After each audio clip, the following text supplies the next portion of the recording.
Hey everyone, I'm back, and today we're going to be talking about Blue Moon. And this movie is directed by Richard Linklater, and it came out in 2025.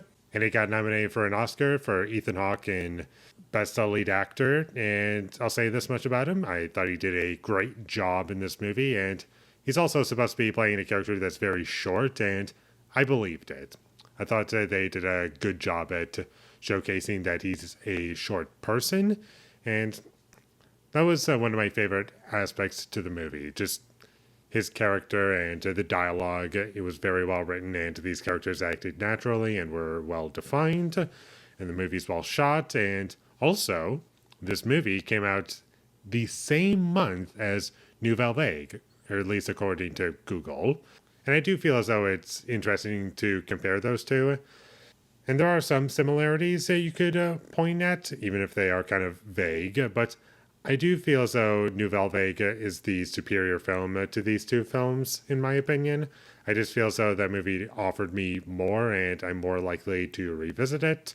Whereas this one, it's like, yeah, it's decently made, but I didn't really get much out of it. And about 20, 30 minutes into it, I was starting to get kind of bored. And honestly, it didn't get interesting to me until like halfway through the movie, like sometime after the bathroom scene. And this is also a movie where you can't really spoil it. It takes place in this restaurant or this bar or whatever, and that's pretty much the whole movie, just characters talking, and that's it. It's nothing but dialogue. And while watching this movie, I was thinking of another movie that was mostly dialogue focused, and nothing really happens other than dialogue, and just characters arguing and talking to one another. And sure, there's some I guess, story kind of there, but most of what you get out of the movie is dialogue.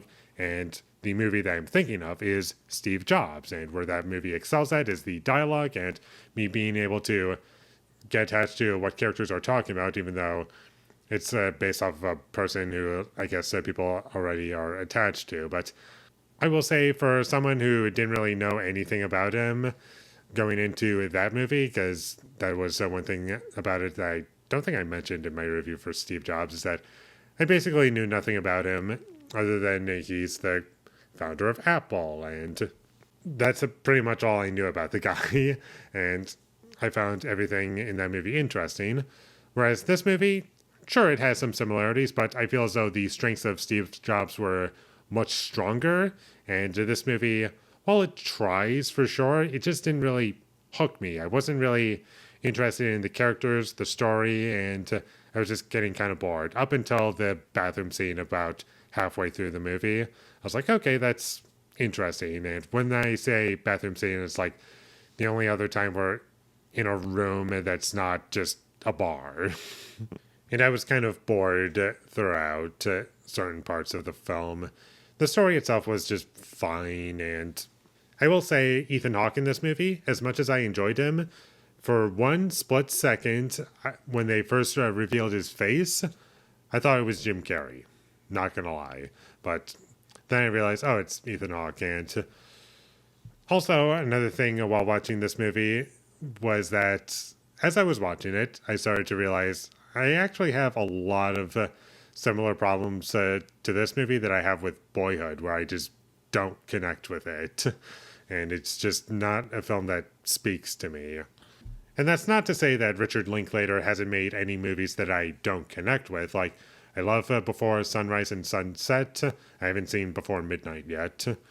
But he's made great films that I love and would totally watch again. But unfortunately, this just was one that I didn't connect with. And not every movie he makes is something that I really connect with. So overall, this movie was fine, inoffensive, didn't connect with me, and if it connects with you, I can totally understand. It's not like a complex thing to like not connect with this movie. Like, I can totally understand why people would. It's just a film that kind of missed for me, and has a good cast, so like Margaret Qualley, if I pronounced her name correctly. She was really good in it. I enjoyed seeing her. The film had some moments where I was with it, but overall, I was left wanting more. So if you're interested in checking this movie out just because it's nominated for an Oscar, sure, check it out. I don't think you'll be angry by the end of it. It was just like, yeah, that was an hour and 40 minutes that I could have spent a bit better with. And honestly, if you just watch the first 20 to 30 minutes, you'll understand why Ethan Hawke is nominated for Best Actor, probably. And that's about all you'll get out of it. The movie looks nice, and that's about all I have to say about it. So, your choice as to whether or not you want to check this movie out. And with all that being said, I'm going to give Blue Moon a 5 out of 10.